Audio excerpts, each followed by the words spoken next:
Okie dokie, everyone. So, in case you're wondering, well, you're noticing, I've got the Blue Letter Bible open, and it's on the ESV version. What I'm going to be doing is comparing. I'm going to be reading side by side the King James version and the ESV, and we're going to kind of compare the translations for them. We're on the book of Revelation, chapter 21, and this is the King James version.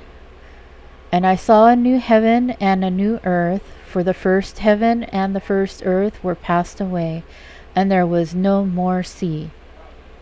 Okay, so for the ESV, then I saw a new heaven and a new earth, for the first heaven and the first earth had passed away, and the sea was no more. All they did was flip it around. But we're gonna check something out here, okay? We're gonna take a look at the translation for the ESV. It should still be the same as the KJV, okay, for the translation. So let's look here. No longer any sea. Okay, so you see how they have it, the sequence they have it in. This is the root word for no. Not in any. Okay, so it's basically no. No, no, no, no, no, no. Okay. From people from Hawaii gonna go ete. No, that's eti. Okay. Or iti or etai or okay, it's eti. So I was close. Okay, so we're looking again. Yet still of time of a thing which went on formerly, even now, no longer, even yet, besides, more, further. Okay. NEC. I think that's thalassa. I'm not very good at Greek, people. That's where they got the expression. It's all Greek to me. Okay. The sea. Used of the sea in general. Used specifically of Mediterranean Sea or Red Sea. Bugs. Okay. Unfortunately, all these have the word in it.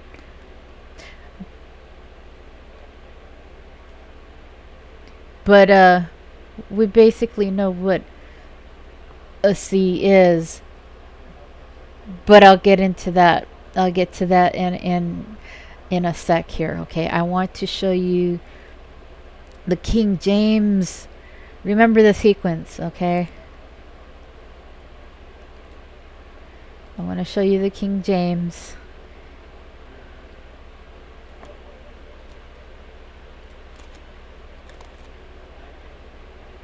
Okay. And there was no more sea. Okay, let's go in there. Let's go check it out. Okay. No more sea.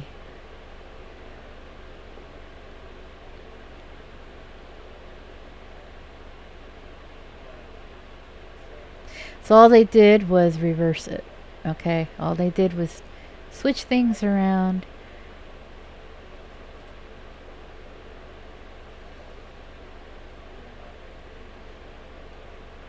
So again, it's a matter of how the word is being used, because one word could have several definition uses under even in Hebrew. Okay, so this is why translations vary, because they're going by a list of definitions that one word could be used for. It's not that they're making stuff up or adding their own interpretation. They're going by the interpretations that already exist for that one word. That's what a dictionary is for. An uneditable dictionary at that. People keep editing definitions and dictionaries, and then people don't understand the things that are going on because they're going by the current definition and not the original definition. The definition that they intended that word for, not what you intend the word for. Okay? Okay, so in prophecy, waters and seas are not literal unless they're actually saying that. Okay? People are thinking the new earth isn't going to have oceans or water or seas.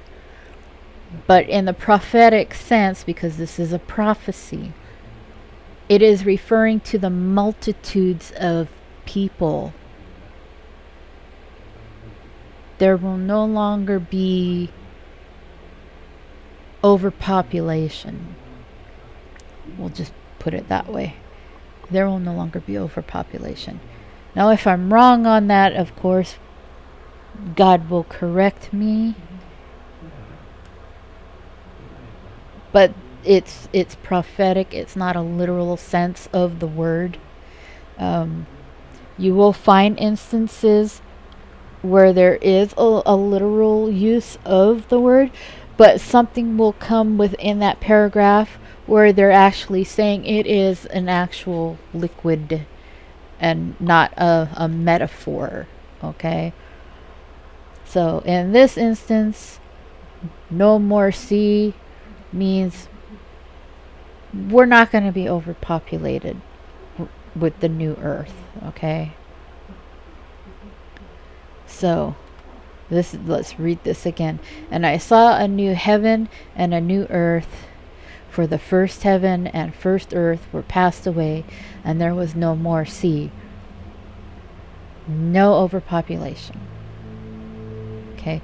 There's still going to be multitudes of people, but it's not going to be to the point where there's going to be famine and homelessness and pestilence and disease. All of that's going to be gone. We're not going to be overpopulated. Everybody is going to have a place within this new earth. Okay?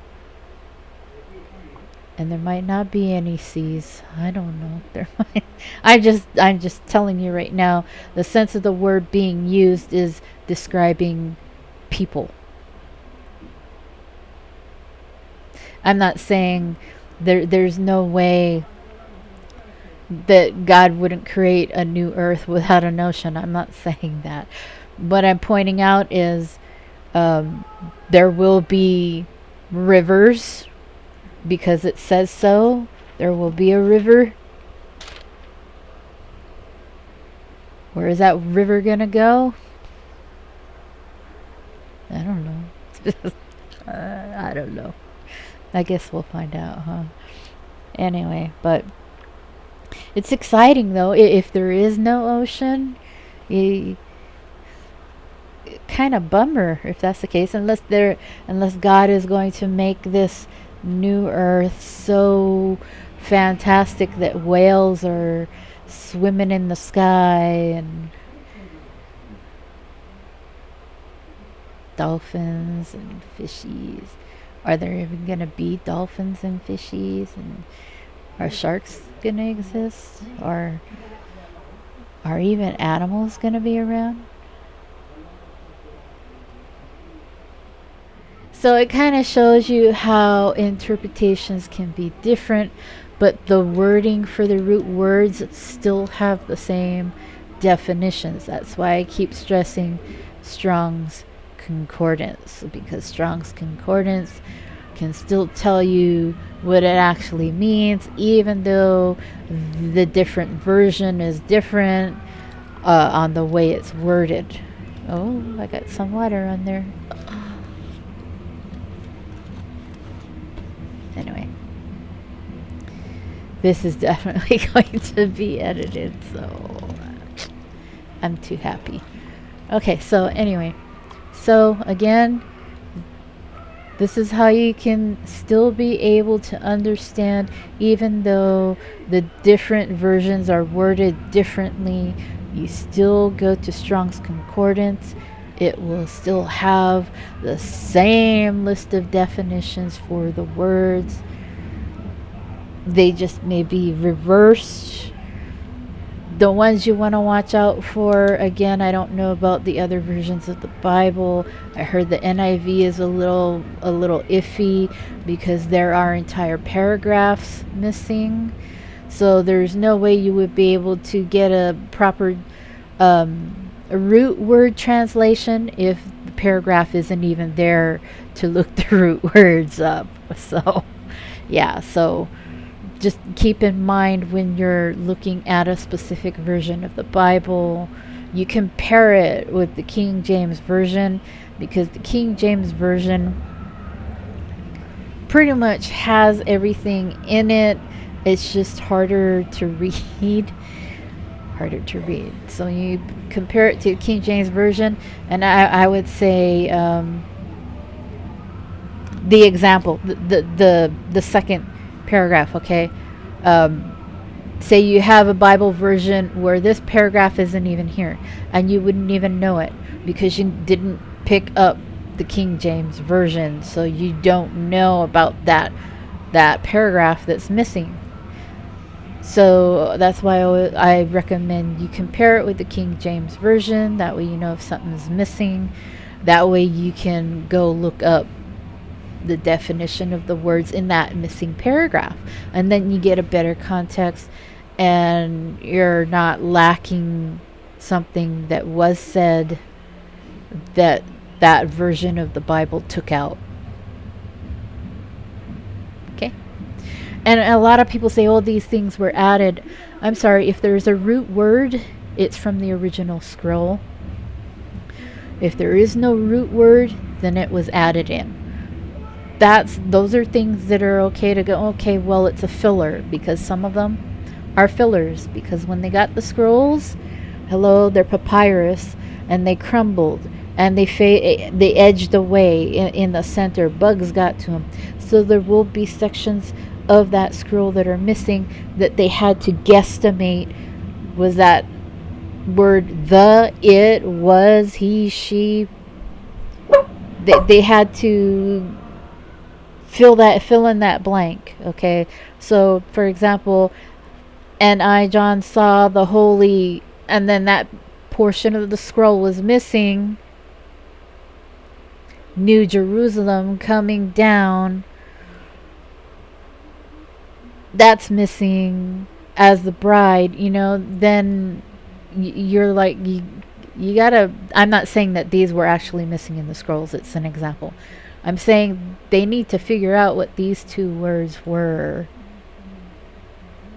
Okay, so in a lot of cases what they did was they would go to other portions of the scrolls to see if there were similar paragraphs or a similar subject, and they would look for the words that were used for that particular paragraph, and then fill in the blanks for the other paragraph that was missing. It's not perfect, but it's better than sitting there going, and I just saw the holy blank New Jerusalem. It could be anything. I saw the holy hole. I saw the holy tree, New Jerusalem coming down. So they had to do this in order to. So there will be some words you'll see, like a little. The last video I did, I think you guys saw it. There was like an arrow facing down. And I think sometimes there's an arrow facing up. I'm not sure. That's a word that was in there, but they didn't know how to use it. It doesn't have a full-on translation. It's more of a sigh, or a there, that, is, was type of word. So for the King James Version, they didn't need those words because they had their hither, blah blah blah blah blah blah blah blah. which basically said the same thing as is, there, was, it. Yeah, stuff like that. Okay, and then the other video that I did, you saw an extra word down on the bottom and there was no root word or definition. That was a filler. That was a word that they had to put in to fill in the blank. And it's usually it that was, because again, it's a sentence that needs to be completed. Otherwise, we're not getting it. We can come up with our own interpretation with something missing. I mean, this word could have been missing on the scroll, and you'd be prepared as a donkey adorned for her husband. But when you're seeing this part, you kind of get an understanding that it's going to be a bride if that word is missing. Okay. The holy, if that word's missing, New Jerusalem was considered a city. Jerusalem is a city. So yeah, they put that there. They went back into other parts that didn't have things missing that referred to these particular subjects, and they filled in the blanks. It's not that they added to manipulate. There are some versions that they deliberately removed stuff because they didn't like what it was saying. Those are the ones you need to watch out for. All peace and love and gummy bears, and you don't want to mess with those Bibles, people, because in the very back of the book, and they probably took it out. They probably took the entire book of Revelation out of the gummy bear Bibles. That's what I'm going to call them. It says, if I can see it, very tiny print, people, very tiny print. Anyway, the back of Revelation, I believe it's the last page. If you're curious, go read it.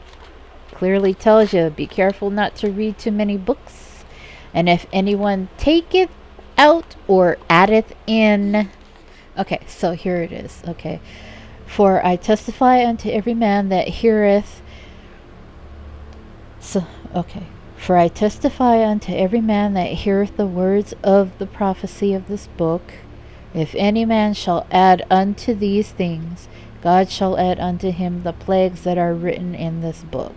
If any man shall take away from the words of the book of this prophecy, God shall take away his part out of the book of life, and out of the holy city, and from the things that which are written in this book.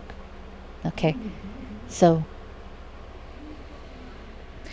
be very careful what version of the Bible you're reading. Don't be picking up the unicorns and gummy bear, everybody's living kumbaya Bibles. That's a very risky thing to do. And I'm pretty sure they took the entire book of Revelation out of those gummy bear books, because they don't want you to know. They don't want you to know. Or it doesn't make them feel good about themselves. It's not supposed to make you feel good about yourself. It doesn't mean keep putting ourselves down and degrading ourselves and hating ourselves. It just means we need to admit that it's not all about us. It's not. We're not supposed to be all happy, joy, it's all about me. We're supposed to be happy, joy, it's all about God. Okay. Let's go on here. And I saw a new heaven and a new earth, for the first heaven and the first earth were passed away, and there was no more sea. And I, John, saw the holy city, New Jerusalem, coming down from God out of heaven, prepared as a bride adorned for her husband. And I heard a great voice out of the heavens saying, Behold, the tabernacle of God is with men, and he will dwell with them. And they shall be his people, and God himself shall be with them, and be their God. I can't wait for that day. I can't. I'm getting anxious. I see all these things going on and and everything, and people are like, doom and gloom, it's all doom and gloom, you want the world to end. No, I don't want the world to end. I want the world to get better, but I want God to be in it. I want God to be, I want the earth to be the way it was supposed to be, not the way we want it to be. And God shall wipe away all tears from their eyes, and there shall be no more death, neither sorrow nor crying, neither shall there be any more pain, for the former things are passed away. So again, what have you got to lose, people? Turning your life over to God. What have you got to lose? Because all the bad things that you remember, all the bad experiences that you went through, you're not going to remember them anymore. He's going to take all that away from you. So what have you got to lose?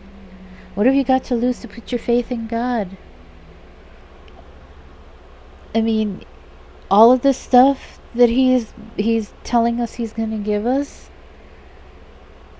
his son died for that. His son died so we could have that. Christ did that for us. He didn't have to, but he did. And he that sat upon the throne said, Behold, I make all things new. And he said unto me, Write, for these words are true and faithful. And he said unto me, It is done. Done. That once he says that, there's no turning back. There's no, I changed my mind, God. Please take me. That's, no. Once he says it's done, it's done. It's. God is a loving God. He's merciful. He's a father. And just like any other father, there's going to be a certain point where he's going to put his foot down and have none of it. He'll be done with it. That's what we're trying to tell you guys. That's it.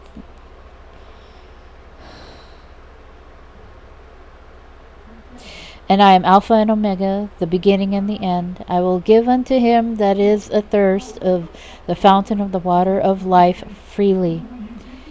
He that overcometh shall inherit all things, and I will be his God, and he shall be my son. Hear that, people? You hear that? He that overcometh shall inherit all things, and I will be his God, and he will be my son. Who's it talking about? Who's it talking? This is Jesus talking, okay? Right? He's God in the flesh. He's God in the flesh. Like, except for this instance right here, he's in his glorified form. This can be easily interpreted as God is speaking right now and saying that my son overcameth and he is inheriting all things, and I am his God and he is my son. He could be talking about Jesus, or he could be talking about all those people that overcame sin, accepted what Jesus Christ did for us, accepted that God is our God and God is the Father of our King, and that we are going to inherit all things, and that he is going to be our God and we are going to be his children. So there's a flip of what people think that means, but my opinion, and I know I said I wasn't going to give opinions, my opinion is he's talking about Jesus. He overcame, he is inheriting everything, and God will be his God. Okay, but again, you know, there's that juggle again. So either way, it's both a positive thing. Okay, he could be talking about us that overcame and we are now his children, because Jesus said we are adopted into the kingdom family through him. Okay, so he could be talking about his new children. Either way, positive thing, okay? But the fearful and unbelieving, oh, there we go, see? Why did I do that? Here's why. Here's why. Let me finish reading. But the fearful and unbelieving, and the abominable, and murderers, and whoremongers, and sorcerers, and idolaters, and all liars shall have their part in the lake which burneth with fire and brimstone, which is in the second death. Okay. So this is the perfect example of only taking one Bible verse or one Bible paragraph and trying to explain the entire Bible. Because there's another paragraph that explains exactly what that first paragraph was saying. So in other words, the first paragraph that I read, God was talking about those of us who overcame. We will inherit all things and we will be his children. Because the fearful and unbelieving part of the people aren't going to get it. See, everything is in context. You can't just pick a verse and think you're explaining everything. You have to read a whole chapter sometimes to get the full message of just one verse. Because if you're only taking one verse and using that for your defense, you're misleading people. You're misusing that verse. You have to read the whole chapter and then understand what that verse is being used for. Because sometimes that verse that you're throwing at someone means absolutely nothing to what you think it's meaning. This was the perfect example. Don't try to interpret something when you don't read the whole chapter. God corrected me. God put me in my place. I am humbled. Thank you, Father. Anyway, let's continue on. And there came unto me one of the 7 angels, which had 7 vials full of the 7 last plagues, and talked with me, saying, Come hither. that whole phrase. Come hither, I will show thee the bride, the Lamb's wife. Now, I haven't really gotten into the interpretation, because a lot of people are saying the church is not the bride. That he would be marrying himself. The church is the body. The church is the body. How can he marry himself? It's people take things so literal, I tell you. We are the body of the church. He is the head. We are the body. Okay. We are also referred to as the bride. Why? Let's go look this up, okay, shall we? This is 9, right? 9. Let's find it. Okay. Wife, okay. So, let's look. We go look, okay? We go look at the word, okay? Always look at the root words, because they use those root words for a reason. Okay? Not us making it up. That's the word the people who wrote this wrote down. And this is their intention for the word. Okay? Their intention for the word. A woman of any age, whether a virgin or married, or a widow, a wife of a betrothed woman. That's literally what they were referring to. We are, and people are, I'm sorry, people are small-minded. Okay, People are small-minded. They think, ew, he gonna have sex with everybody. No!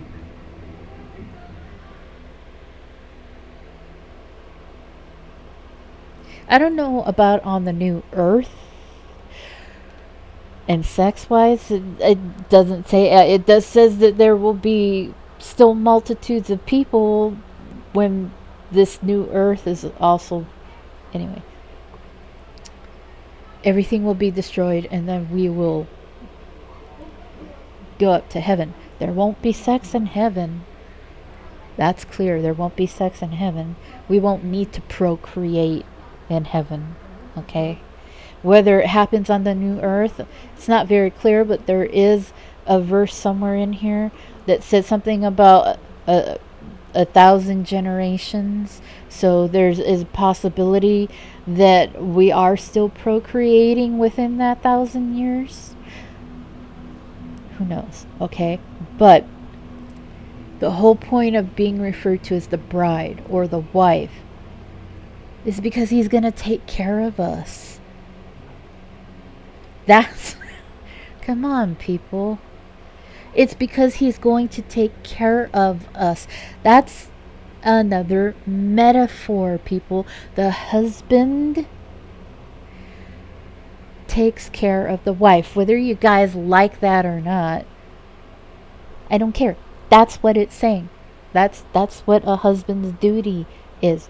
He take care of the wife. He provide. He uplift her. He encourage her. He has a relationship with her. It's not necessarily the things you guys think, people. You gotta clean that out. You really gotta get rid of that way of thinking. Learn to recognize evil, but also learn to recognize that not everything is evil. I know, I'm really going off today, huh? Okay. Something in my head just told me I'm really going for it today. And he carried me away in the spirit to a great and high mountain and showed me that great city, the holy Jerusalem, descending out of heaven from God. Okay? So here we go again. There is just so much packed into this one chapter. There's a lot packed into this one chapter. Revelation chapter 21. The new heaven and a new earth. Okay? There's a lot packed into this. The bride, knowing not to just cherry pick verses, and how the new city is going to come about. Okay? It's not going to be built with our hands. We always think we're going to do all of this. No. It clearly states it will be descending out of the skies. It will already be an existing kingdom, and it will be placed. City. I'm sorry. City. Thank you. It will already be an existing city, and it will be placed in its designated location. That's what it's saying. You want to go look it up? Let's go look it up. Okay. Let's look it up. This is 10. Okay. Descending out of heaven. Let's go look. Paskai.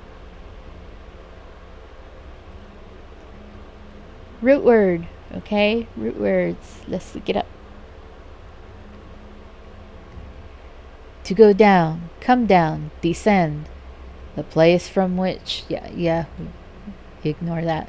The place from which one has come down from. Come down. As from the temple at Jerusalem, of celestial beings coming down to earth, to be cast down, of things to come down,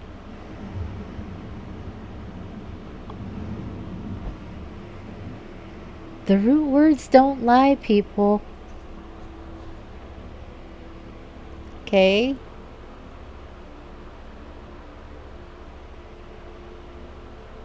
The when they chose these words to write down, they had a message they were conveying when they used those words.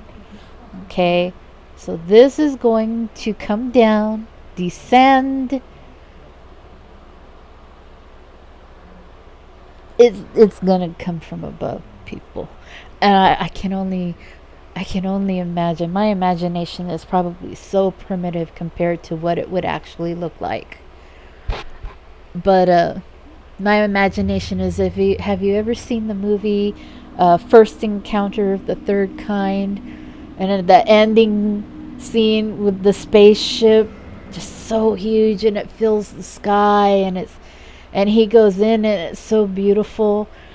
That's the closest how I can imagine it. Although that spaceship isn't the description that's given in the Bible, but that's how I imagine this happening. Just something so big coming down from the sky, and it's so beautiful. You're just at awe with it, you know. Again, our imaginations are so primitive when it comes to what is actually existent that we don't see, you know. Okay, having the glory of God and her light was like unto a stone most precious, even like a jasper stone, clear as crystal. It's gonna be beautiful, people. It's gonna be like something you've never seen before. I mean, you can't even imagine it because you've never seen it to imagine it. And had a wall great and high, and had 12 gates, and at the gates 12 angels, and names written thereon, which are names of the 12 tribes of the children of Israel. On the east three gates, on the north 3 gates, on the south 3 gates, and on the west 3 gates. And the wall of the city had 12 foundations, and in them the names of the 12 apostles of the Lamb. Isn't that awesome? Isn't that awesome? It's like everything they went through, those guys, they're gonna get their reward. I tell you, they're all that suffering they went through, they're gonna get their reward. That makes me want to cry. But anyway. And he that talked with me had a golden reed to measure the city, and the gates thereof, and the wall thereof. And the city lieth foursquare, and the length is as large as the breadth. Which, in other words, it's all dimensional. It's all the same dimensions. And he measured the city with the reed, 12,000 furlongs. I have no idea what that is. I should go look it up. What does furlongs mean, people? Help me here.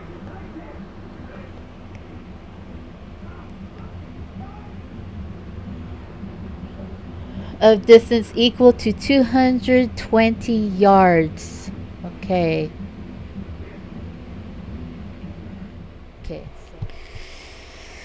This is why Satan uses everything to distract you and confuse you, including numbers and small details in the Bible. He can use the Bible against you, people. Okay. Anyway, where was I? Okay, having the glory of God and her light was like unto a stone most precious, even like a jasper stone, clear as crystal. Have you seen a clear jasper stone? Here I go again. I want to go Google something. Okay, and had a wall great and high, and 12 gates, and at the gates 12 angels, names written thereon, which are the names of the 12 tribes of the children of Israel. On the east gates Okay, on the east 3 gates, on the north 3 gates, on the south 3 gates, and on the west 3 gates. And the wall of the city had 12 foundations, and in them the names. I think it's on. It's not in. And I'll prove it, because every time I've gone through a scripture where it says in, I'll find it for you. I'll find it. I'll show it to you. Root words are important, people. This is names. Okay, 14. 14, right? And on the 12. Okay. So we're going to look this up. It's actually on, not in. Oh, it is in. Really? Okay. See, and this is how things get confusing, because they don't use the same word for the other things, the same root word, I should say, but yet they translate it to the word in, when the word that they're using actually translates to on. Like, the mark of the beast is actually on the forehead, not in the forehead, like the book says, but they translated it to in. But if you look at the root word, it actually means on. So I don't understand why they did that. Again, God's mystery. You gotta look for these things, not just assume you understand them, because I just done been taught. I just done been taught. If I hadn't have looked this up, I would have thought it was on instead of in. That's why you gotta look at the root words. Otherwise, you're going to be misinterpreting something. Just like the mark of the beast. It's not in the hand or the forehead. It's actually on the hand and the forehead. You don't believe me? Go get a Strong's Concordance. Okay? Okay, so it's actually in the wall, which I guess they engrave them. That would be in, right? Engraved. Or, well, I guess we'll have to see. I guess we'll have to see. Names of the 12 apostles of the Lamb. Okay, and he that talked with me had a golden reed to measure the city and the gates thereof and the wall thereof. Okay, and the city lieth foursquare, and the length is as large as the breadth.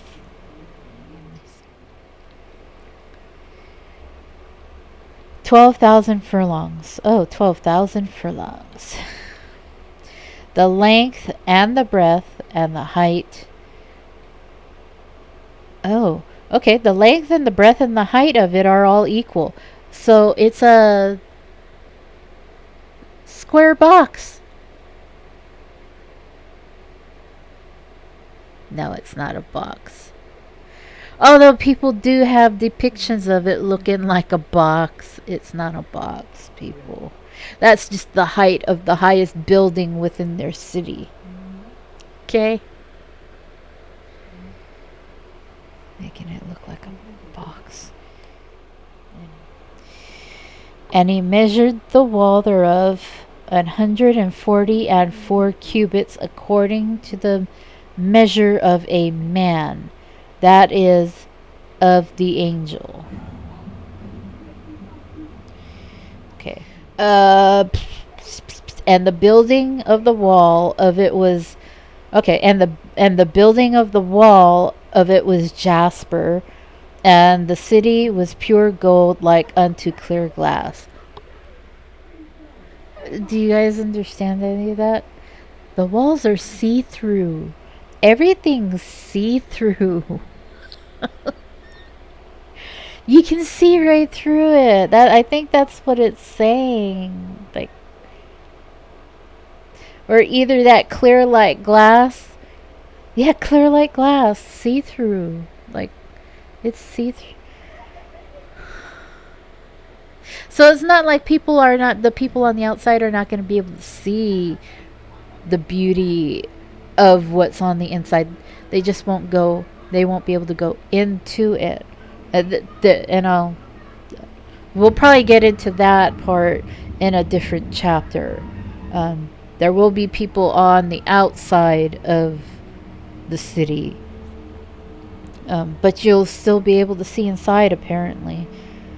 Okay, and the foundations of the wall of the city were garnished with all manner of precious stones. The first foundation was jasper, the second sapphire, the third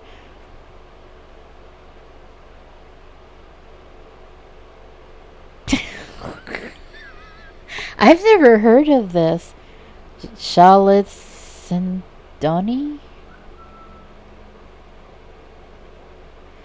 And the fourth an emerald. What is Chalcedony? I think I'm saying that wrong, by the way, but let's see what it is. Let's see what it is. See, I'm just like getting so sidetracked with it. What? Really?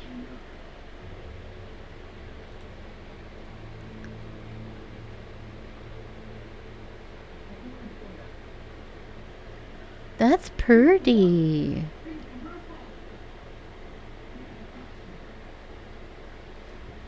Have you guys ever heard of this?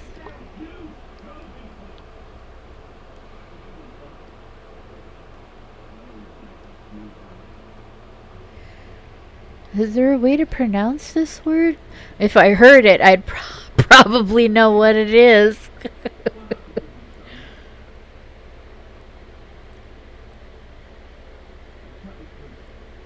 Ah, look at that.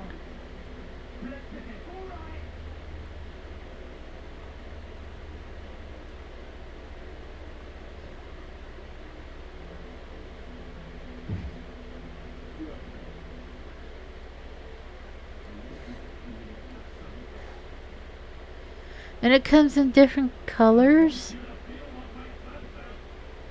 Yeah, it comes in different colors.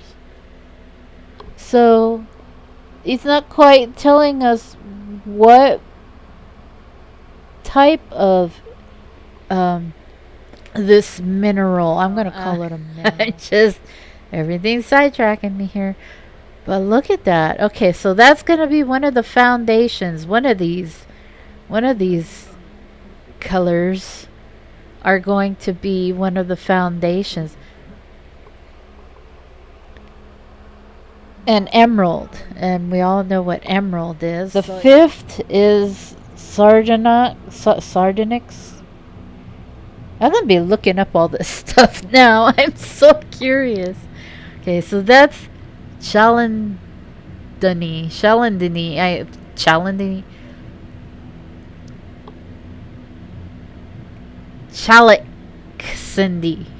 Chalcedony. Forget it. Terrible. Okay, the fifth one is gonna be sardonyx. Anybody know what sardonyx is? Sardonyx. Myrrh? Kinda like tiger's eye, but not. I had a stone like that. I didn't know I had a stone like this. Okay then. So we're kind of getting an idea of what these foundations are going to look like. This place is going to be colorful. Sardis. What is Sardius?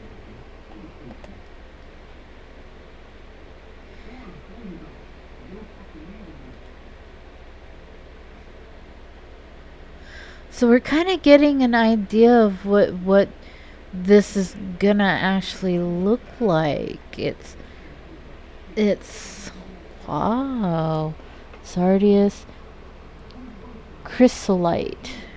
I could say that.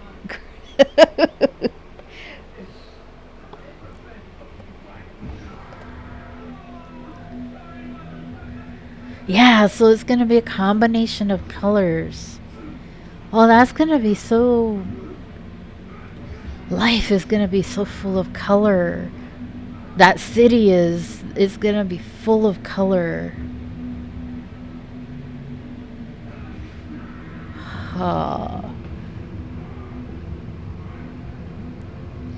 The 8th will be Beryl. Beryl?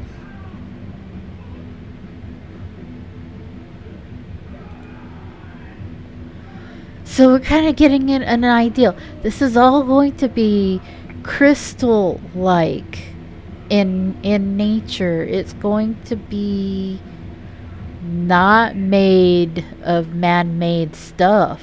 It's going to be natural resources. Wow, look at that.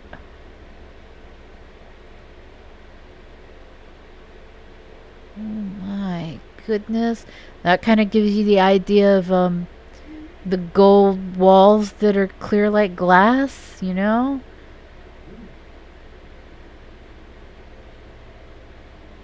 Wow, man, this is. I'm kind of glad I got sidetracked because this is. The 9th is topaz. Why don't we just go down the whole list and get an idea of what everything is?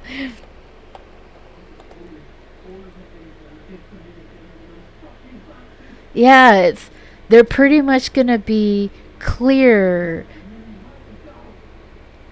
Oh my gosh.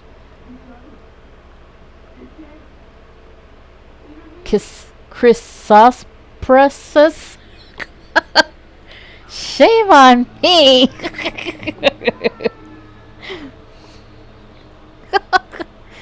Chrysoprasus. All you science geeks, please just bear with me.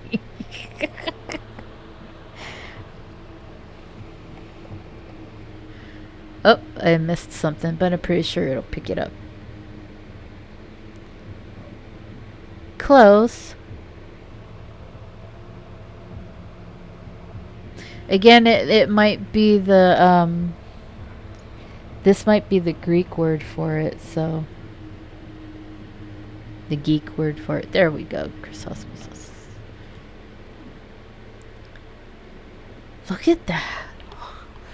A lot of greens, a lot of browns. I'm starting to think maybe blue isn't his favorite color.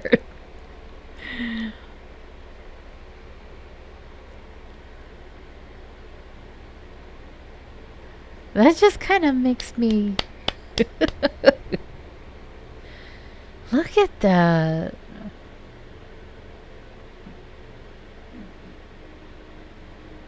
So again, this is gonna be natural materials.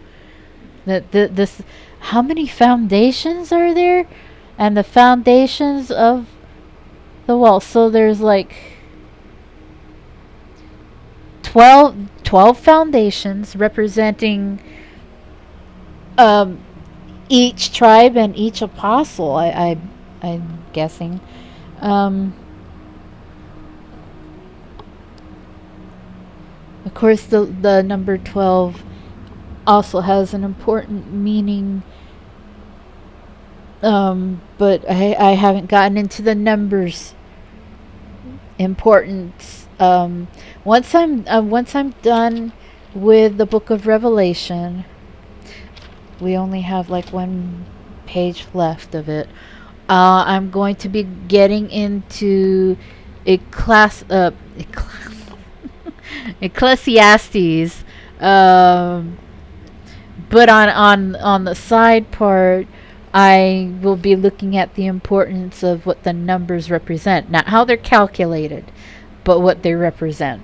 So that's gonna. Everything ties together once you understand everything, the importance of it. But this is awesome. It's like the 11th one is Jacinth. You guys want to see what Jacinth is? Let me see if I got that right. Jacinth.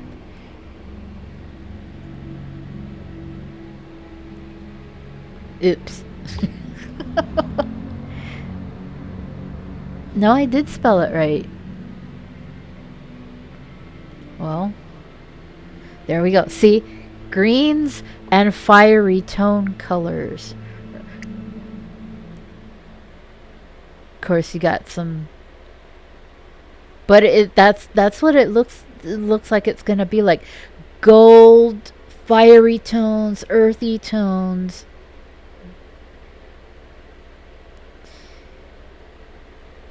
Okay. The 12th one is amethyst. We all know what amethyst looks like, right?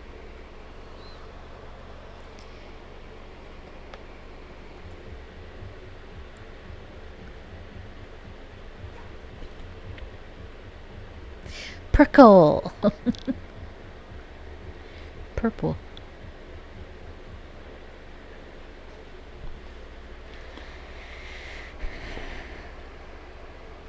My two favorite colors, green and purple. It's supposed to be green and red according to my month. The month is supposed to be green and bloodstone. I don't do that stuff anymore. I don't. I don't get into that stuff anymore. Um, and I kind of realized that stuff was bogus because those weren't the colors I actually liked. I really, to be honest, I don't like aquamarine. I don't. Don't be mad at me. I don't. It's my birthstone color. So is the bloodstone and something else, but I don't follow that stuff anymore. The colors I really do like are purple and that it's not exactly emerald.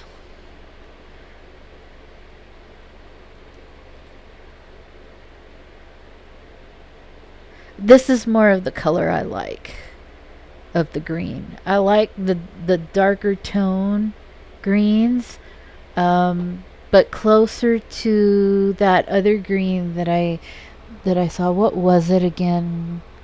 Chrysolite, I think. I think it was chrysolite. Yeah. So, um,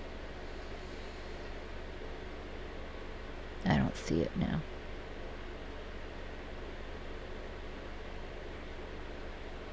Yeah, something like this. So more of the emerald tone.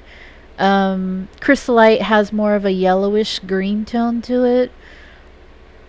I like the darker tone of green though. So something, I call it toxic green. But anyway, the emerald kind of green is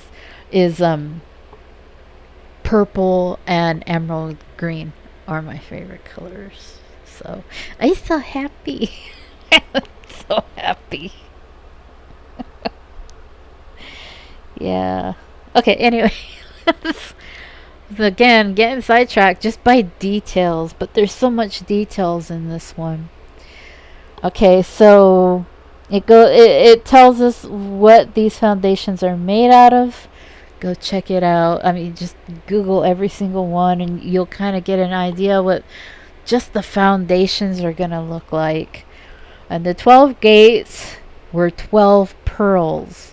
Okay, now that could mean something totally different. And every several gate was of one pearl. Okay, those have to be some pretty big pearls. So let's just double check this real quick to make sure that that's what it actually means. Okay. So we are on 21. Let's go look. Okay, here's my question. How did they know about transparent glass? Did they have glass windows back when John was around? So we'll look this one up too, okay? We'll do the pearls first. Well, let's look at pylon. We'll look at the gates. See, this is where they had to do a filler because there was a section of the scroll missing, and the the King James version is good at helping you identify that it's a word that it's just a filler because it's in a different text. It's in a different font. So you know when a word is different from the rest of the font, you know it's a filler. They had to put a word in there because part of that scroll was missing. Okay, so that's why again King James version is probably the best one to go by because you know what words have been filled in and what words are not filled in. So that's a filler. Okay, and the gates were 12 pearls. Now, it could have been any other word, and the gates are 12 pearls. The gates. What else would you put in there? Anyway, let's look at pearls now. So we know that was a filler. Let's look at what the actual word for the gates was large gate. Okay, so it's an actual gate. These gonna be some big pearls. I tell ya. Pearls. Let's look at. I almost said margaritas.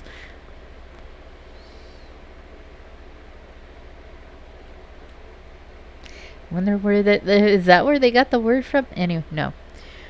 Okay, so let's go look. Let's look at the pronunciation.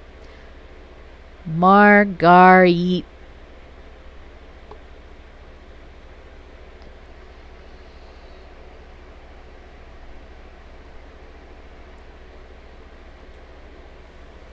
Strong's G 3135. Margarites. Margarites.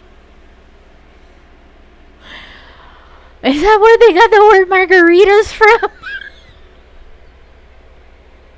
I know it's a totally different language, but that's so. I'm sorry. Wow. Okay. It's a pearl, a proverb of great value. Okay. So, it's not necessarily meaning it is a pearl, but the gates are made out of probably a lot of pearls. It's of great value. The gates are made out of material that's of great value. Not necessarily a pearl. That's one humongous clam. Probably. That's possible, actually.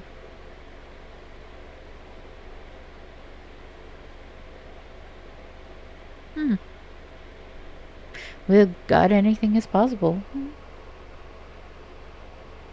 Okay, let's not get stuck on that. And the street of the city was pure gold, as it were transparent glass. Again, that pure gold, but transparent. Don't be scuffing up them streets, I tell ya. We definitely won't be driving cars on them things. Don't think there'll be cars allowed. I don't think we'll have cars. We won't have cars, people. No, all those things will be gone. Okay, and I saw no temple therein, for the Lord God Almighty and the Lamb are the temple of it. What does that mean? It means we won't be going to a building to worship. There will be no building to go worship. What's going on right now, people? We are being prepared. When we're told to fast, it's not just only to build your relationship with God. It's to prepare our bodies to get used to the fact that we might be starving later on down the road. We get used to it now. We won't struggle through it when there's a famine. And there's famines coming. It's written. So that's what fasting is also about. It's preparing your body to not be so dependent on food and drink. That way later on, you're not going to be desperate and take the mark of the beast when food and drink is being offered to you. Same for the temples. You're going to be so desperate to want to go back to the building of the church.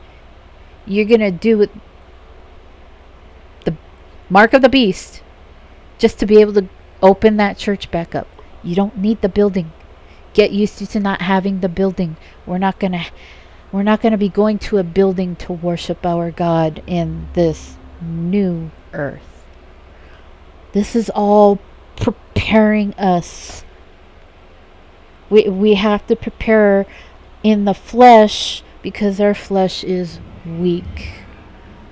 And if we don't prepare in the flesh, when that mark comes around, we're going to take it because our flesh has not adapted to the situation that just popped up. That's what fasting and that's what withdrawals is, people. Okay? That's what withdrawals is. And if you're going through withdrawals during the time of the mark of the beast and you're offered something to get rid of those withdrawals, we got food for you. You need some milk, water. You want water? And you haven't prepared your body to handle these cravings, you're going to take the mark of the beast just to be able to have those things. You want to go to church? You want to go to church? Here, we have a new version of the Bible here. New version. We'll let you open up the church if you take these Bibles and start teaching out of these Bibles. Yeah, you want to preach again? You want to congregate again? Just take the mark of the beast. We'll open those doors for you. Come on, people. We can meet at parks. We can meet in backyards, side yards, front yards. Well, not so much front yards. I'm pretty sure neighbors are going to be reporting you. Because I have a feeling that's what's going to happen too. People will be turning on each other. It's written. Anyway. So, prepare yourself. Learn to get used to not having access to these things, and you will realize that you really didn't need those things in the first place. I'm not saying you don't need food or water. God knows you need those things, but He also knows you don't need as much as what you have right now.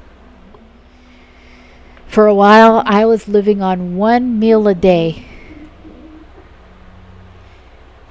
1 meal a day. And I am hypoglycemic.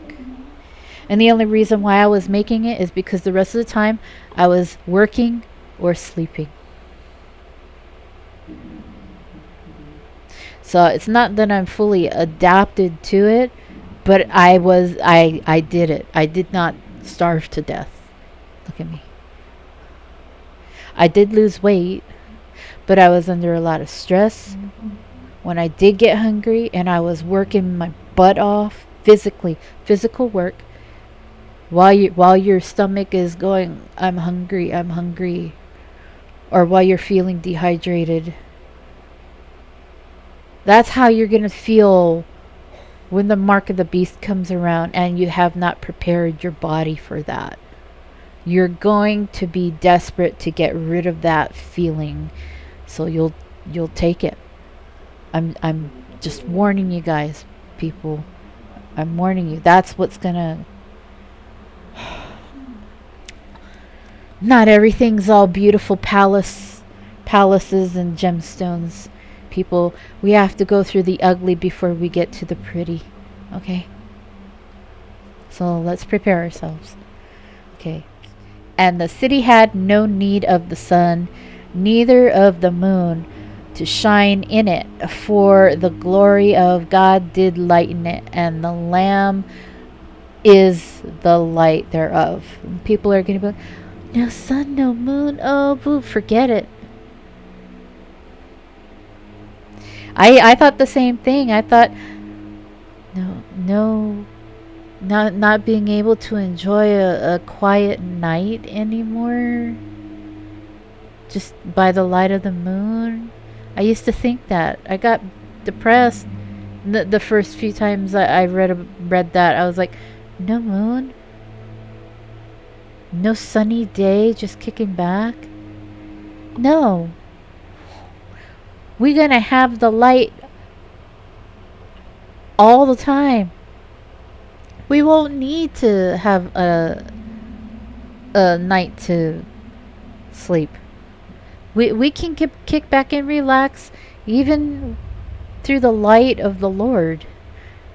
And I'm pretty sure we won't be wanting to just be kicking back and relaxing.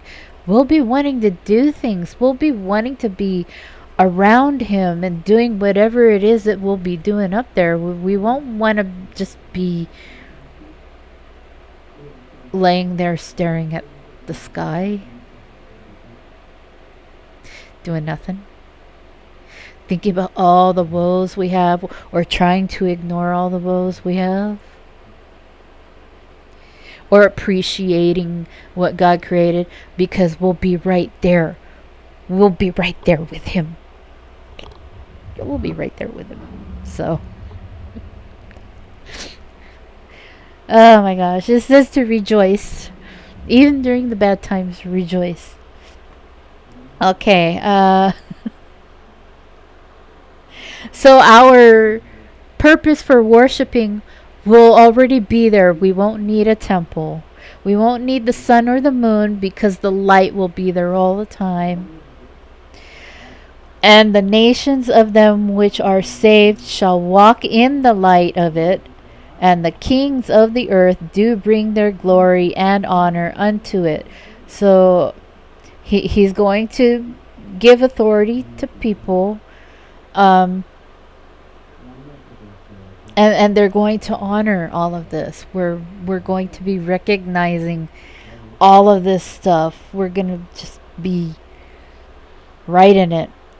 And the gates of it shall not be shut at all by day, for there shall be no night there, and they shall bring the glory and honor of the nations unto it, and there shall in no wise enter into it anything that defileth, neither whatsoever worketh abomination, or maketh a lie, but they which are written in the Lamb's book of life. So only the people who are in the book of life will be allowed into this kingdom, this city. I keep saying kingdom. Okay. There will be people outside of the city. They'll still be a part of the kingdom. The people are the kingdom. They're the kingdom citizens. Okay. And there is another part in this that tells you why it says this. Later, I think it's in the last ones, it explains, or it kind of does it in the earlier one, but let's continue on here. And there shall be no wise. Okay, so we're going to continue. Tomorrow's Friday, right? Yeah. We're going to continue with chapter 22, the book of Revelation, tomorrow. But so in all basics, what's going to happen is, because we have to remember that this is going to be the 1,000-year reign. We're going to be doing this. We're going to be enjoying this for 1,000 years. Okay. Satan will be locked away for 1,000 years. There will be no sinning. There will be no abominations. None of that. Okay, none of that. From what I'm getting here, because Satan won't be able to manipulate us. He'll be cut off from us for 1,000 years. So yeah, there'll be peace for 1,000 years, and we'll be enjoying life. Yes, we will. We will. But once Satan is released, because he will be, he's going to start whispering in ears again. Whose ears is he going to be whispering into? Not the people within the city. Why? Because he can't enter the city. He won't be able to enter the city. There are going to be people living on the outside around this city. They'll have their own plots of land. They'll just be living life. And he'll start whispering in ears again. There will be multitudes and multitudes of people by then, which leads me to believe that we still will be able to,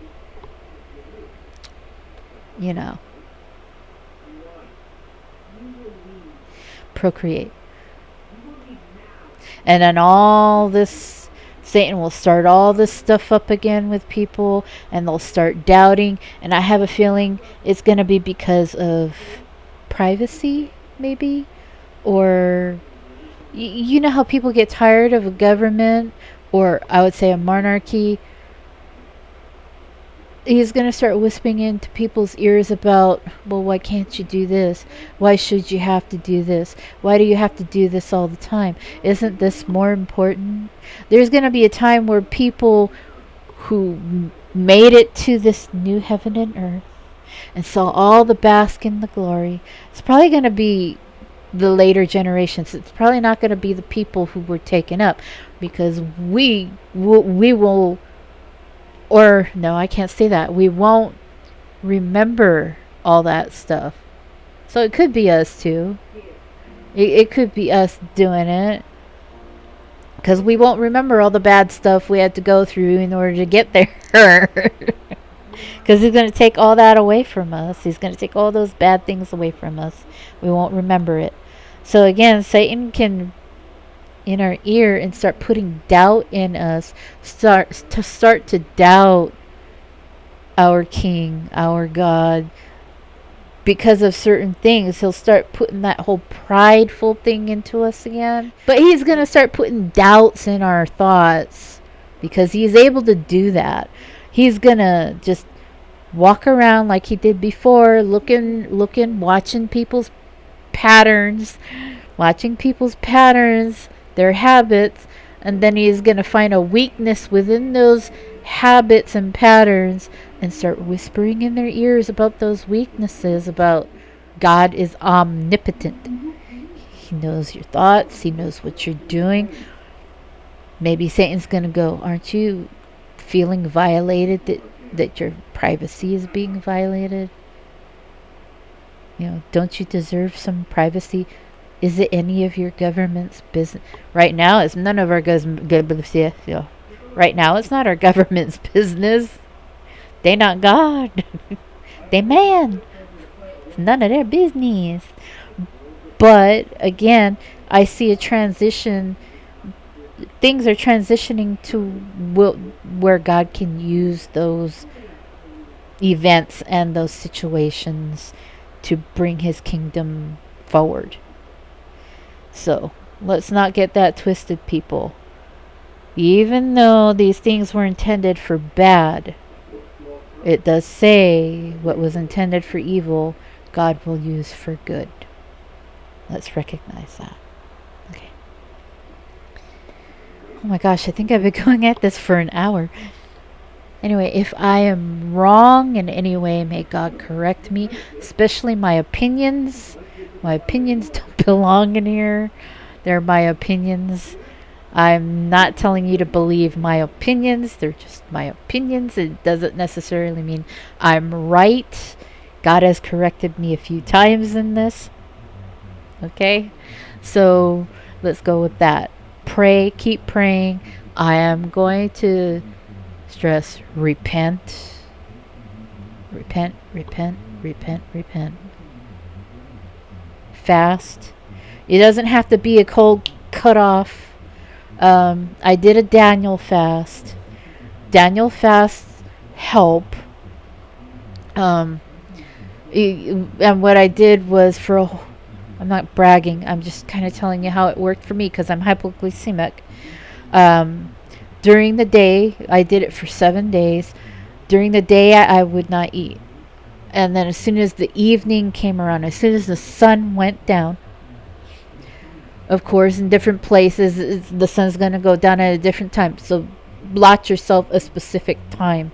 Mine was at around 7:30. Okay, so lot yourself that time.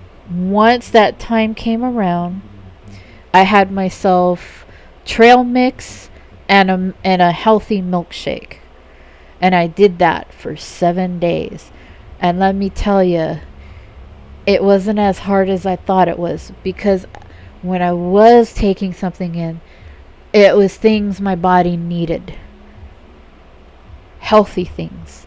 The cravings and withdrawals, the first couple of days, yes, but once I got to the middle of the week, it was awesome.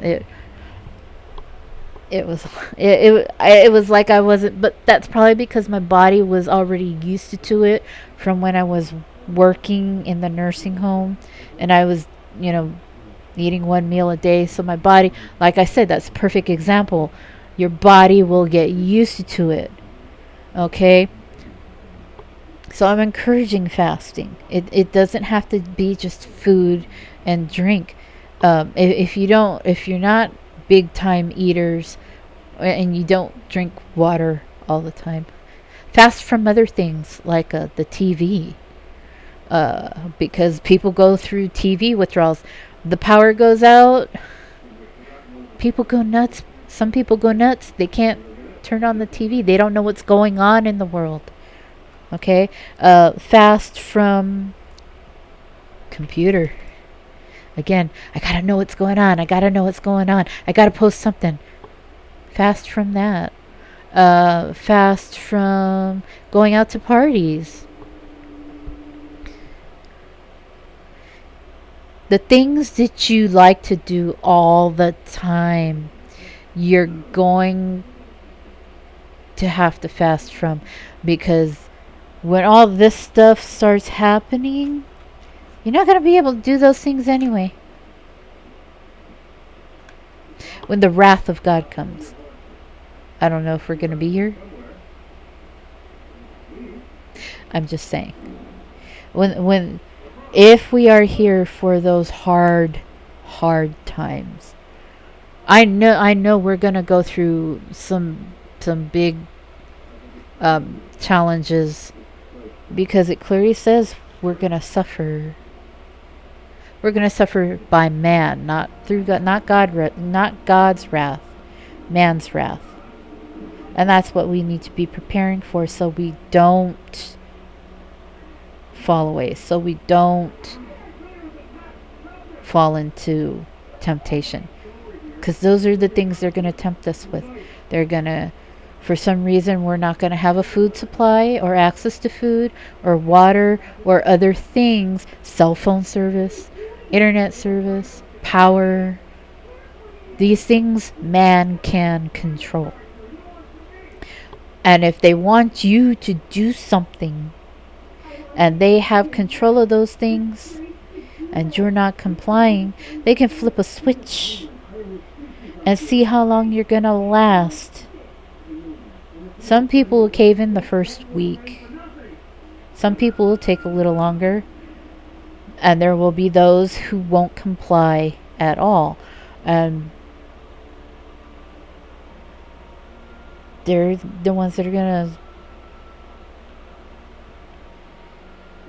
bye-bye, you know. Someone like, I'm not going to go into that. But anyway, you know what I mean. Okay? There are going to be martyrs. So, do you want to be one of those people who caved in and took the mark? Or are you going to be a martyr? And it doesn't matter whether or not you're going to be remembered as a martyr on earth. What matters is God going to say, well, Well done.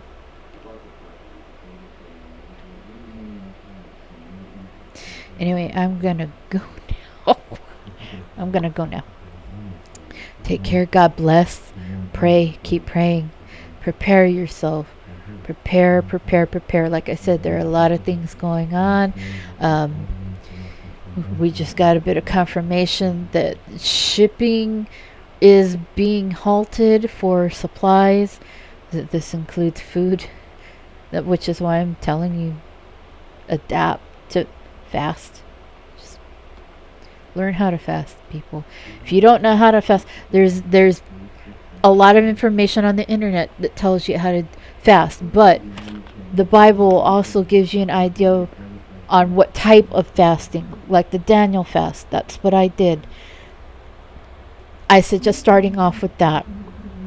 If that's the only thing you're going to be able to stick with, at least you helped your body adapt somewhat. Okay? For people who go on full fastings, that's up to you. But what I'm going to tell you is while you're fasting, pray.